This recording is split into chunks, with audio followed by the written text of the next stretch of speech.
Welcome back to Yoga Insider Podcast. I'm your host, Alex Waycott.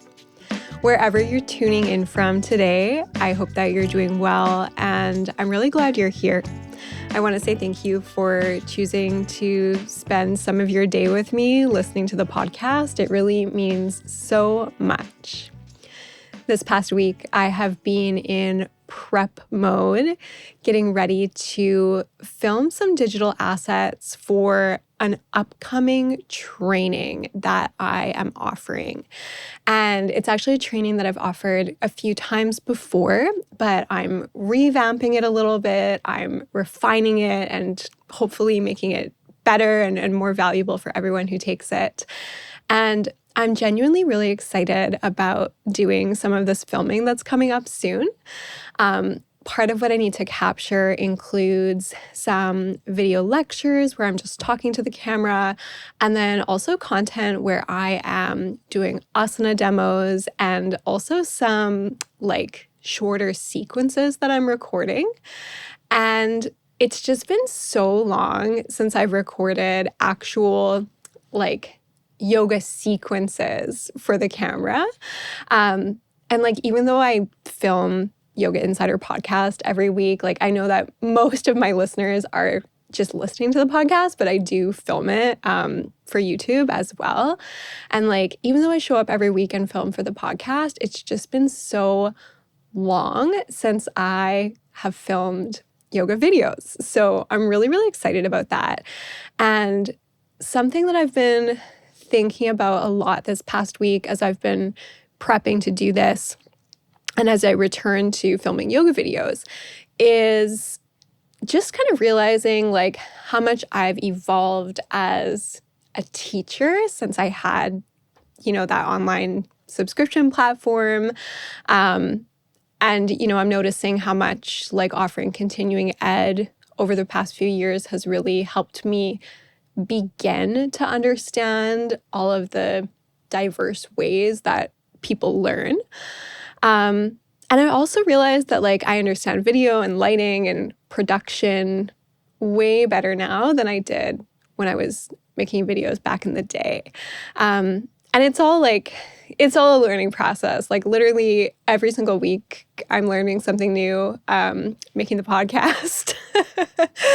And it's just, I know things now that I didn't know, 5 or 6 years ago.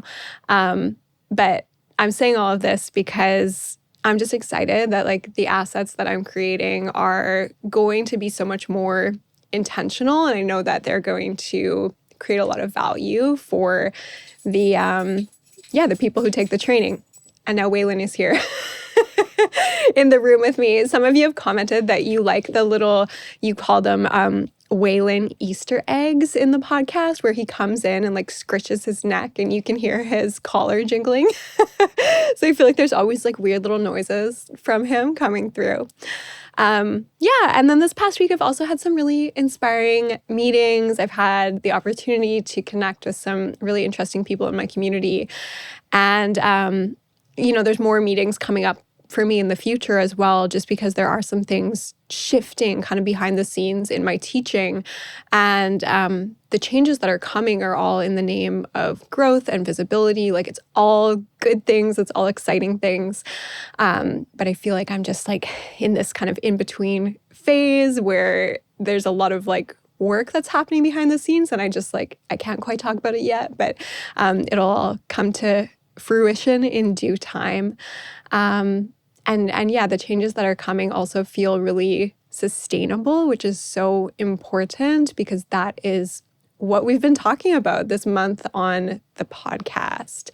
And so many of you have been reaching out in my DMs on Instagram. You've been leaving comments on the podcast. Those of you who know me personally have been texting.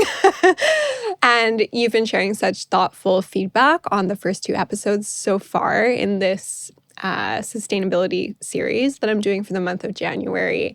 And I'm really, really grateful for that because it tells me that this conversation is landing and that it is relevant and interesting to all of you. So just to review, in part 1, we zoomed out and we looked at the big picture.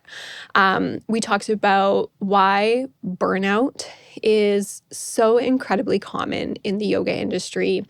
And I invited all of you to reflect on your own teaching and your own business, if you have one, by considering what's going well, by considering what needs to shift, and by thinking about what you might need to let go of. So we were looking like really broad, really big picture in week 1 of this series. And then last week in part 2, we went a little bit deeper and we talked about capacity.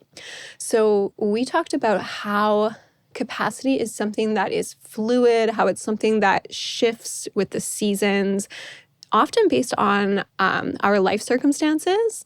And I encouraged you to get really honest with yourself about what you are actually available for in this current season of your teaching life. Today, for the third part of the series, I want to get a little bit more practical. So what I thought that I would do is share some tangible shifts that you can make to support a more sustainable rhythm in your teaching this year. And I want to focus on things that you can do right away, regardless of where or how you teach, without having to overhaul your entire schedule. So I've decided to talk about 3 areas that I see as really significant leverage points for sustainability. And those are taking care of your physical body so that you're not getting injured while you're teaching, taking back your time, and reducing your cognitive load. So as yoga teachers, we all have our own version of what is sustainable for us in terms of teaching. And you all know that I'm really big on teachers having more autonomy over our work and getting out there and running series and creating independent offerings and, doing things like in your own name so that you're not putting all of your eggs in one basket or like putting all of your eggs into someone else's basket. But I also want to recognize that depending on the stage that you're in as far as your yoga teaching journey goes, and depending on where you live and the resources that you have available to you, it might not be possible for you to make big changes to your schedule right now. It might not be like the most practical thing to do, especially if you're just starting out and like getting your feet wet when it comes to teaching and like, you're still building your community, you're still getting your name out there. And so today's episode is really about implementing small changes that are going to hopefully meet you right where you're at. And the changes that I'm going to share today are all changes that I've personally made at some point in my teaching life. And these are all practices that I've been working with for quite a long time. So I want to start by talking about taking care of your physical body, because this is often where burnout shows up first. And a lot of us end up relying on our bodies to physically demonstrate in class. And there's a bunch of different reasons for this. It might be that the culture or expectations of the spaces where you teach is that you're going to demo everything. It could be that you're new and it's easier for you to get your words out if you demo at the same time. And that's something that I've noticed is really common and also very understandable. Just through teaching like 200-hour yoga teacher training, so many people say, I just need to like do the pose and talk about it at the same time. So like I totally get where that comes from. And it could also just be like a habit that you've developed and maybe it's become a bit of a security blanket for you. Like maybe you don't even think about it. It's just like second nature to get on your mat, do the practice with everybody else. And demoing can definitely be helpful and it has a time and a place for sure. But if you're teaching a lot and you're demoing everything in all of your classes every week, it can take a toll on your joints and on some of the systems of your body. And I think that part of the reason for this is that it's hard to be completely present in the pose and in your own body when you're simultaneously instructing and trying to keep an eye on like everything that's happening in the room. So if you're on your third class of the day and you've been demoing all morning and your body's fatigued, it's likely that you might get injured at some point. So if you're currently doing a lot of physical demoing while you teach and you notice that you're feeling tired or depleted when you're finished teaching, that is a signal that something might need to change. So to conserve your energy and take care of your physical body, I think that 2026 should be the year that you really dial in your verbal clarity and work on refining your verbal cues. If you can learn to teach without relying so heavily on your body, it's actually going to turn teaching into an opportunity for your body to recover, and it's going to allow your students to stay in their experience instead of watching yours. So when your cues are super clear, your students will be able to close their eyes, go inwards, listen to what you're saying, and just be really connected to like what they're doing in the moment.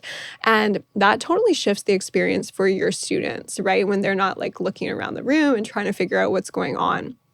So to me, being able to guide verbally is also a real authority shift, because you move from taking people through the motions at the front of the room to being the teacher that people trust to like really guide them through the experience. And so I think that being able to make that shift towards teaching more verbally, or at least trusting that you can rely on your cues, really demonstrates your capabilities as a teacher as well.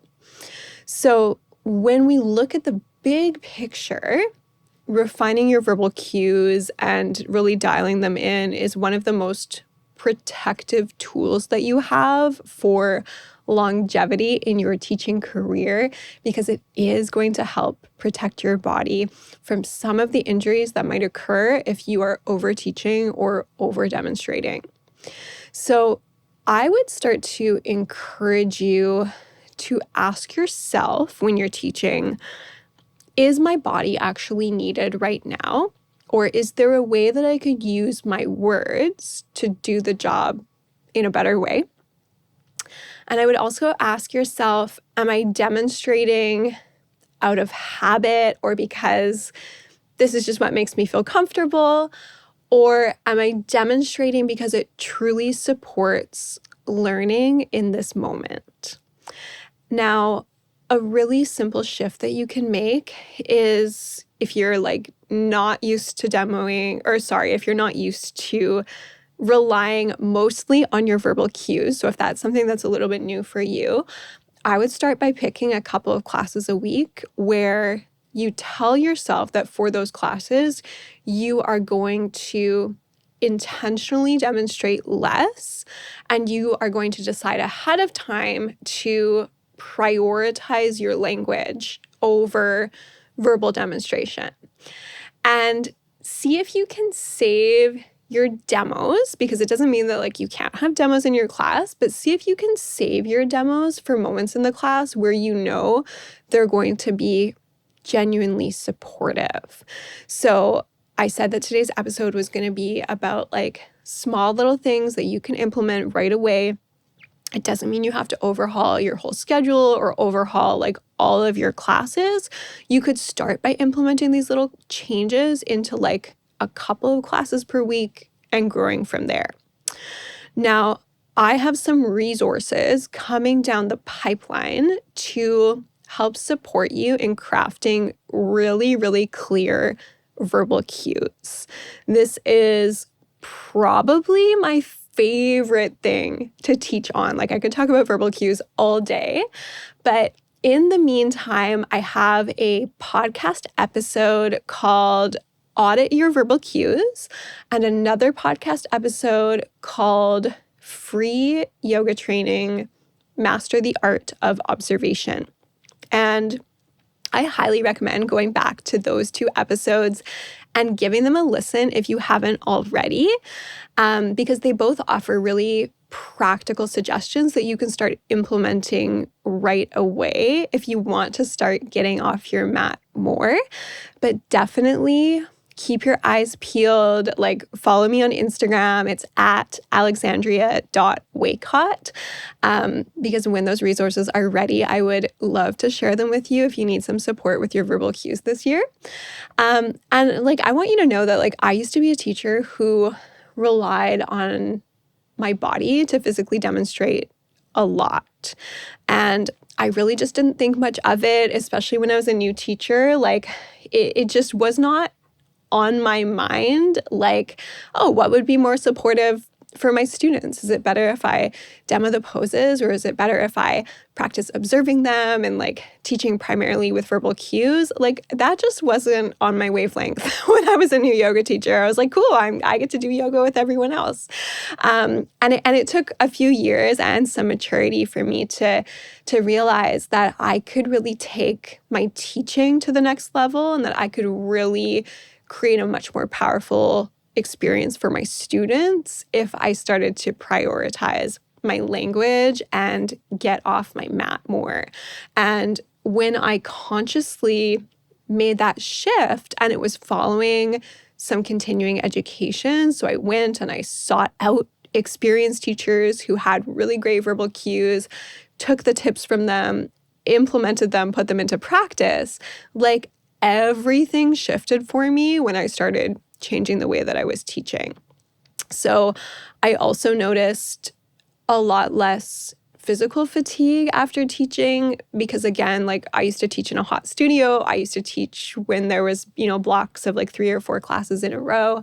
And that definitely took a toll. And I also noticed that I just had more energetic presence available for my students. Like, I was really able to be present with them, observe what was happening in the room, respond to it in real time.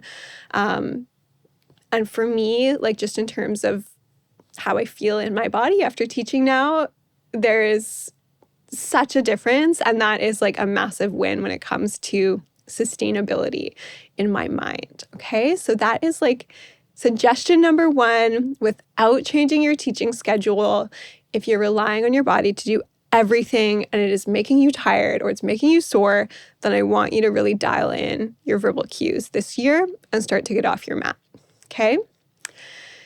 Now, the second area that I want to talk about is time, specifically how much time you spend planning and preparing for your yoga classes. If you are constantly creating brand new sequences for every single class, that can be a really big drain on your energy. And there are going to be some times where you feel like the creativity is flowing and you love sequencing, and like, I love sequencing. I totally get that. It's something that's very enjoyable for me when I don't have tons and tons of classes to teach per week.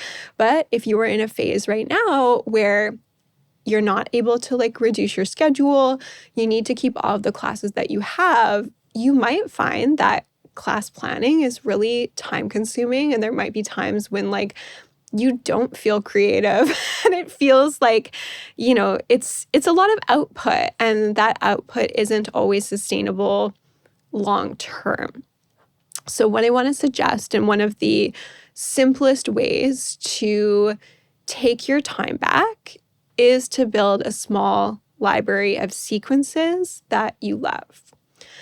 So take your favorite classes, the ones that you know really well, those classes that, you wrote out the sequence, you taught it, and you were like, that went really smoothly today. Like, I think this is a good one.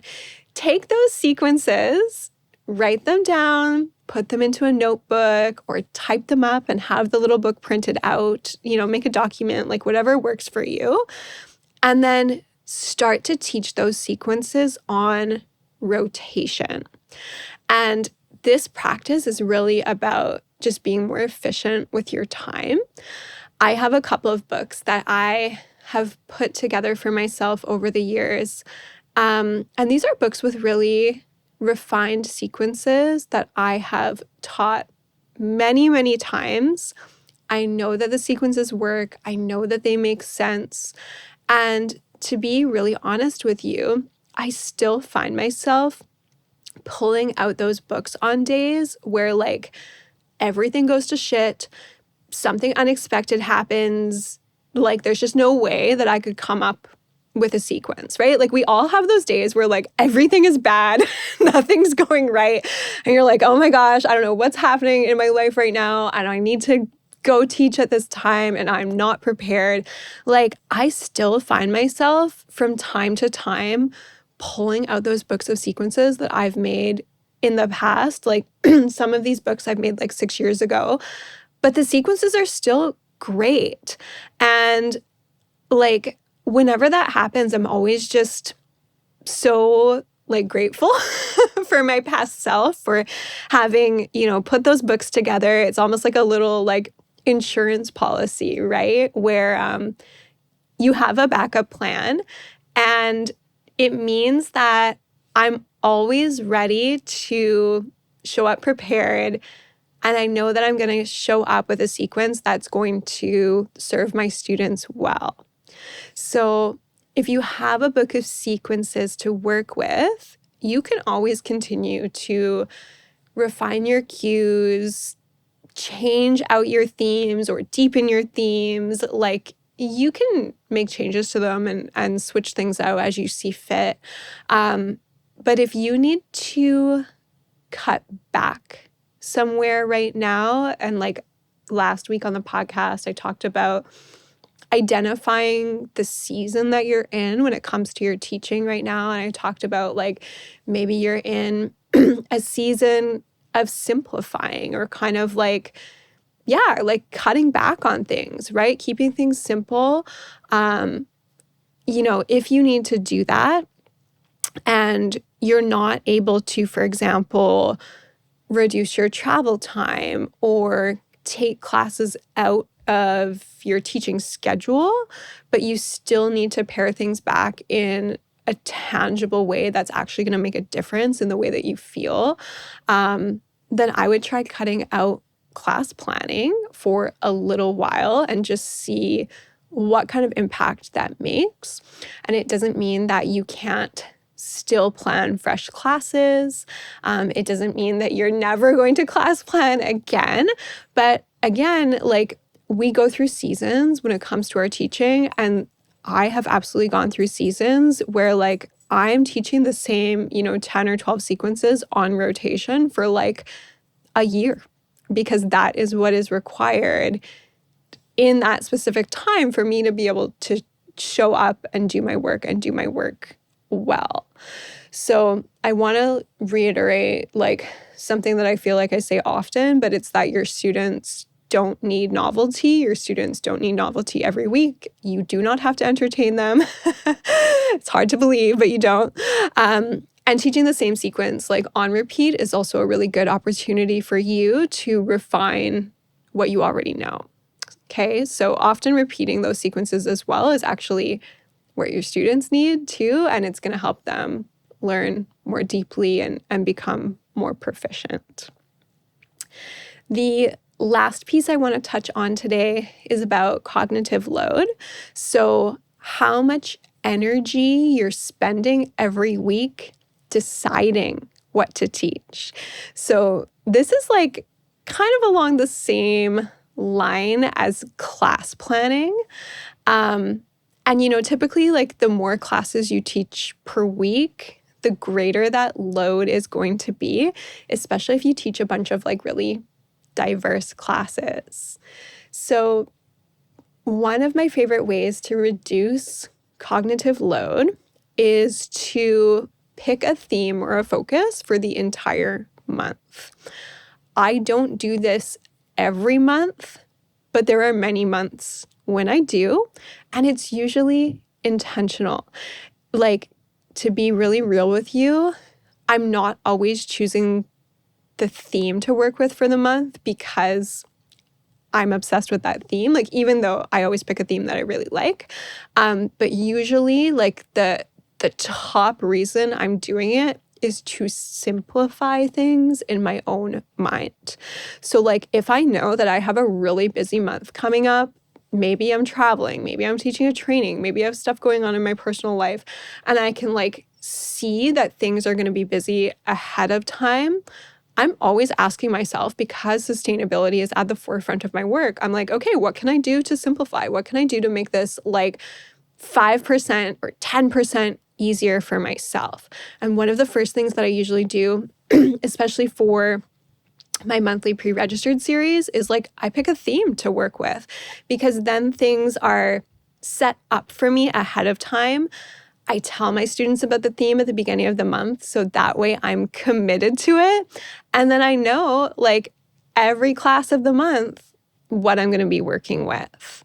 So you can pick a theme or a focus for the month.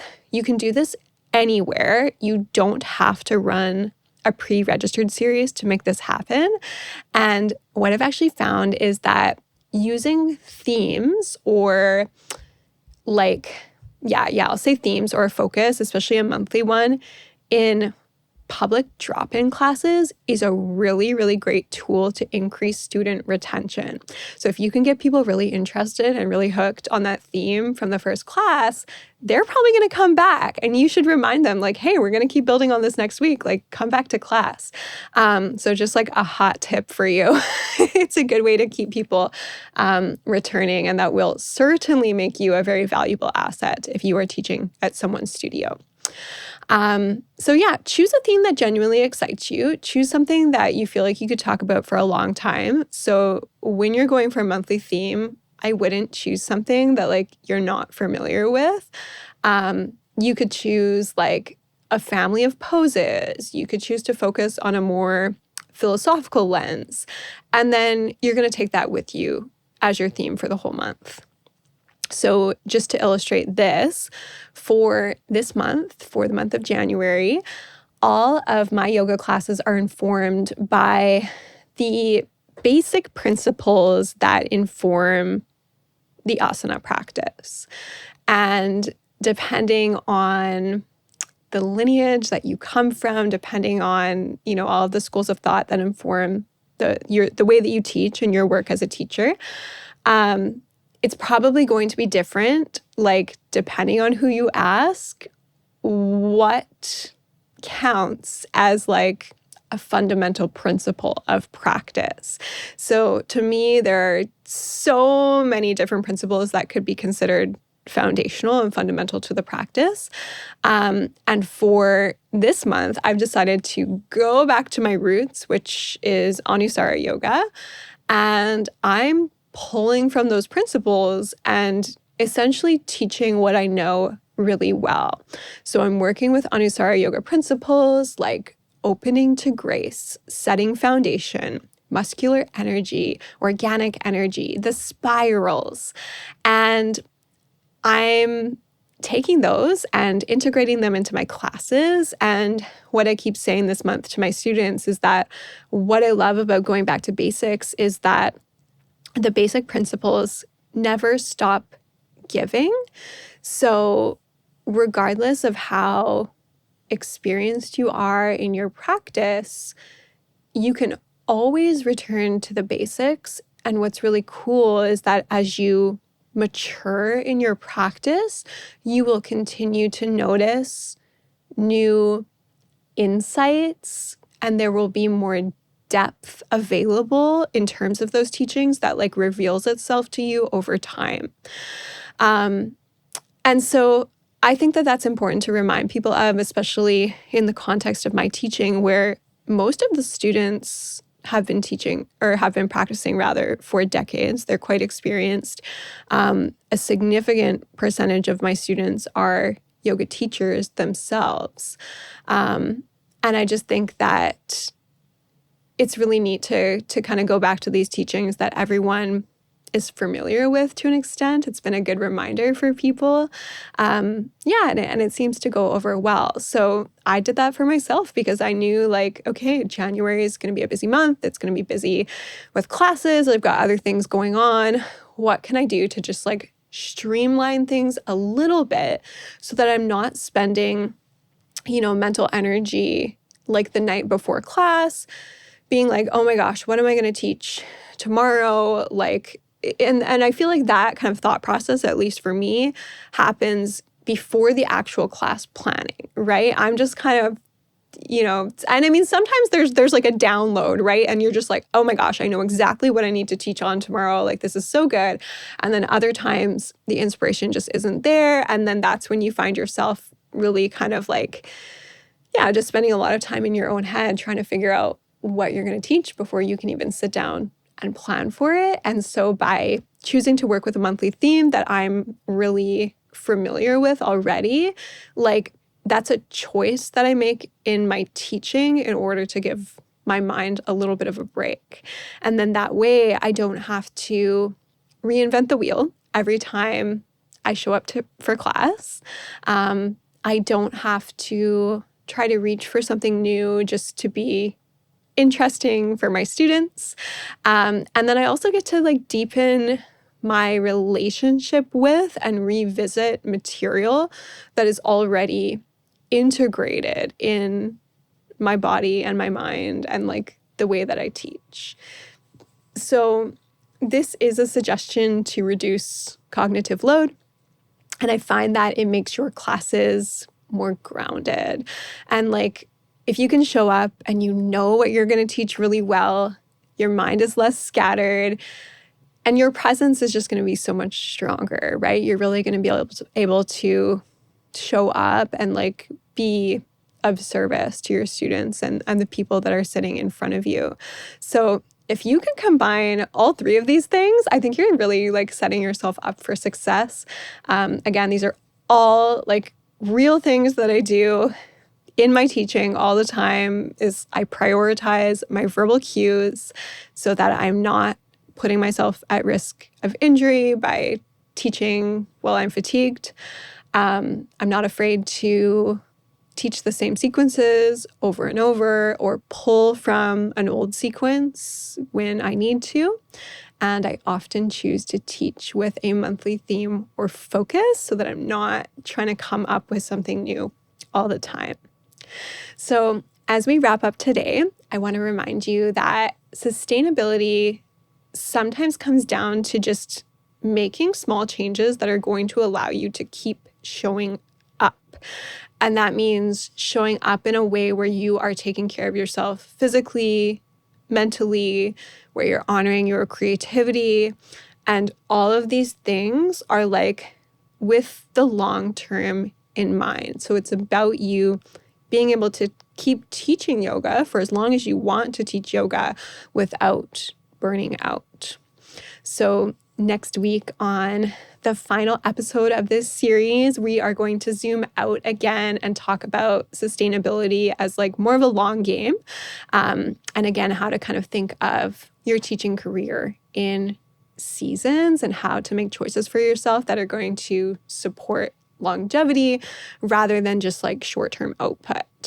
So if this episode resonated, I would love for you to share it with another teacher, leave a review for the podcast wherever you're listening.